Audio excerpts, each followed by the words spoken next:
In 1855, a 16-year-old stood at a produce firm. He was in Cleveland. He had 50 cents in his pocket and a 10-cent notebook. In 1916, he was worth $400 billion in today's money. The first American billionaire in history. We went through the record. The notebook explains everything. This is what it shows. His name was John Davison Rockefeller. His father was a traveling con man who sold fake cancer cures. His mother held the family together on Baptist discipline. Zero margin for error. They moved 11 times before John was 16. There was never enough money. He documented this in his personal journals without bitterness. He recorded it the way he recorded everything, as data. On September 26, 1855, he walked into Hewitt and Tuttle, commission merchants and produce shippers. The firm shipped produce and grain 1 block from the Cuyahoga River. Isaac Hewitt looked at the 16-year-old standing across the desk. He said 4 words, "We'll give you a chance." Rockefeller celebrated that date as Job Day every September 26th until he died. He wrote later that all his future seemed to hinge on that day. That same week, he spent 10 cents of his first pay on a notebook, small and red. He called it Ledger A. He recorded every cent he earned, every cent he spent, every cent he gave away. The giving column started before the earning was enough to matter. When he earned $1 a day, he gave 25 cents to charity. The ledger was not a budget. It was a practice. He was training his mind to see money as a system he controlled, not a force that controlled him. He kept that ledger for the rest of his professional life. Years later, he stood before a Bible class at the Fifth Avenue Baptist Church. He pulled Ledger A from his coat pocket. He had wrapped it carefully in paper. He told the room no fortune could make him give it up. He had written in it more than 42 years earlier. At 16, before he had any evidence, his life would become what it became. He wrote the numbers down anyway. Decision before confirmation. The ledger was the mechanism running before the empire existed. He stayed at Hewitt and Tuttle for 3 years. He learned transportation rates. He watched how freight moved. He noticed which freight rates were fixed and which could be moved by a shipper with enough volume. In 1859, he left and opened his own produce firm. He borrowed $2,000 from a bank to do it. He later said he trembled at the trust that represented. A bank had trusted him for $2,000. He did not waste that trust. He turned the business profitable in the first year. When oil was struck at Titusville, Pennsylvania that same year, Rockefeller paid close attention. He did not rush in. He watched. He calculated. He found the one part of oil that drilling chaos could not touch. Refining. No matter what the price of crude did, the oil had to be processed. Whoever controlled refining controlled the bottleneck. He entered refining in 1863 with a partner named Samuel Andrews. He invested $4,000. The firm was called Andrews, Clark and Company. 2 years later, he bought out Clark and ran it himself. He was 26 years old. He was already the largest refiner in Cleveland. He had written this outcome in Ledger A before it existed. There is a detail from this period that the history books mention briefly.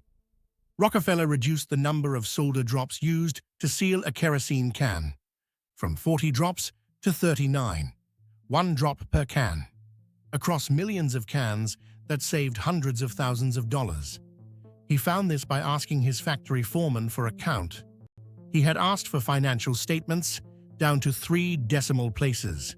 Not because he was obsessed with small numbers. He knew that control of the smallest unit meant control of the largest outcome. His team called it waste hunting. He called it the system. Everything he could not see was money someone else was spending for him. He intended to see everything. Standard Oil was not built on oil alone. It was built on the documented, deliberate practice of seeing the whole system. Most of his competitors saw product. He saw architecture. The ledger taught him that at 16. He never stopped applying it. In 1870, he incorporated Standard Oil of Ohio. Capitalization, $1 million. He controlled the largest refining operation in the country. Cleveland was served by two competing railroads, the New York Central via Lake Shore, the Erie via the Atlantic and Great Western. He saw what this meant before anyone else did. Two railroads competing for his oil meant he could negotiate. He sent his partner, Henry Flagler, to the Lake Shore. The arrangement they secured was not public. They promised the railroad 60 carloads of refined oil every single day. In exchange, they received a rate other refiners could not access. The other refiners did not know this was happening. They thought they were competing on product. They were competing against a deal they could not see. Rockefeller had already decided the outcome of that negotiation. It was in his ledgers before the railroad executives sat down. Internal decision before external confirmation. Predictive certainty. He did not raise his voice once during those meetings. He never did. By February of 1872, he was ready to move. He called it the conquest of Cleveland. He had identified 26 competitors operating in the same market. 3/4 of all refineries in the country were running at a loss. The industry had capacity for 40,000 barrels a day. The market could absorb 16,000. His competitors were bleeding. He went to each one with the same message. Sell to me now or watch your business collapse without my rates. Some were outraged. Some came quietly. One rival described being thunderstruck by Standard Oil's scale. His own operation had no answer for it. In less than 6 weeks, Rockefeller bought 22 of 26 competitors. He consolidated 24 refineries into 6 world-class facilities. The rest he scrapped for parts. He was 32 years old. He had built the foundation of the largest industrial empire in American history. He did not celebrate. He documented the next number in his ledger. Then, the world fell apart. In September of 1873, J. Cook and Company collapsed. J. Cook was the most powerful banker in America. When his firm failed, panic spread across every financial exchange in the country. Banks called in loans simultaneously. Credit froze overnight.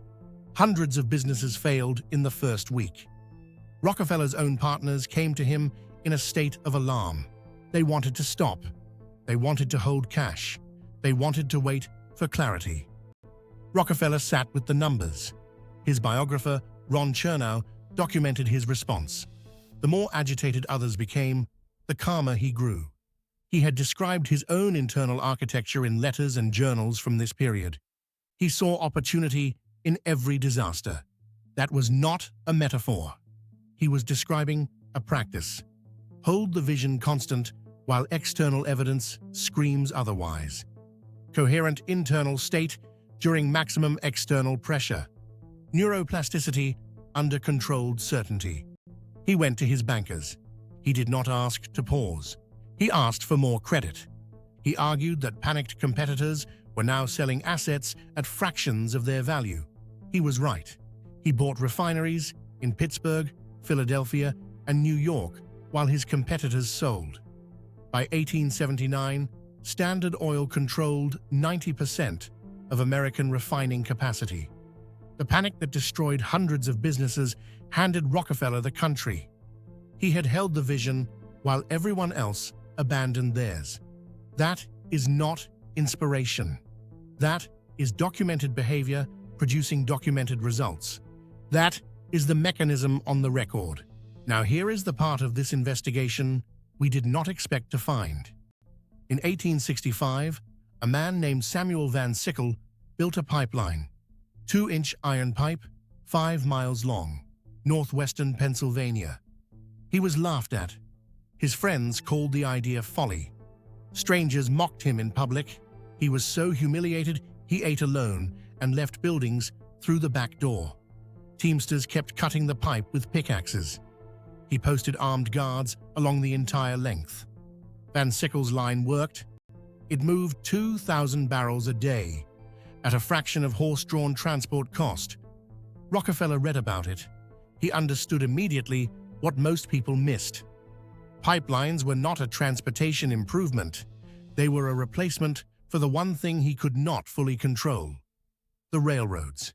If he owned the pipelines, he owned the route from ground to refinery. He did not need permission from anyone. By 1874, Standard Oil had begun acquiring pipeline networks. Pennsylvania and Ohio first. By 1882, Rockefeller controlled 3,000 miles of pipeline.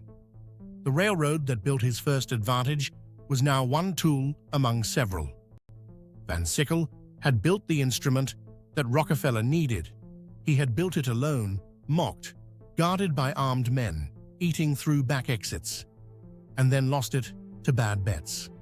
The man, humiliated for the idea, handed the technology to Rockefeller, to the man who was ready. The record does not show Rockefeller planning this. The record shows it arriving exactly when he had capital to absorb it. He had been building towards something his industry had not yet invented. The invention appeared. He recognized it. He took it. That is not strategy. That is a prepared field receiving exactly what it needed. Van Sickle lost his pipeline to the bank in 1867, 2 years after building it. By 1874, the pipeline technology had matured. Rockefeller was ready. Other men had refined it. The route was proven. The resistance had been broken. Rockefeller did not fight the Teamsters. He did not face the sabotage. He did not eat through back doors. Van Sickle paid every one of those costs. Rockefeller arrived after the path had been cleared. He arrived with capital, infrastructure, and a negotiating position no one else had. He arrived prepared. The record shows this pattern across every major move Rockefeller made. The obstacle that finished someone else opened the door he walked through. Every time. He did not plan this. He positioned himself so that when the door opened, he was standing at it. That is what the ledger built. Not a fortune, a posture, a trained internal readiness that recognized the moment and moved without hesitation. In 1879, Rockefeller was 40 years old. Standard Oil controlled 90% of American refining. He had begun as a 16-year-old with 10 cents and a notebook. The notebook was now in a paper wrapper in his coat pocket. He still carried it. He had given the same percentage of every dollar away since the first. He had tracked every cent of it in Ledger A. The empire had changed. The practice had not moved. Every deal, every crisis, every impossible door that opened when the previous one closed. The internal decision came first. The external world followed. You have felt this in your own life. The thing that arrived from a direction you never planned. The moment the crisis revealed something you could not have seen without it. The moment you held your position when everything said, fold. The question is not whether this mechanism runs. The record confirms it does. Run it deliberately or keep running it by accident. Rockefeller called his daily accounting practice a covenant. In his own words, documented in his journals, it was not about money. It was about training the mind to see a decided future as already real. He did that at 16, with a 10-cent notebook, before a single dollar confirmed it was working. Has there been a moment where something arrived you could not have planned for, where a door opened that you never knocked on, and it was exactly what you needed? That was not coincidence. That was the mechanism. Tell us what you call it in the comments. The full investigation is longer than this video. The specific daily practice Rockefeller used from 1855 forward is not here. The vault has it. Members received it 3 days ago. The link is below. Most channels tell you this is possible. We show you the receipts. Subscribe and stay in the investigation.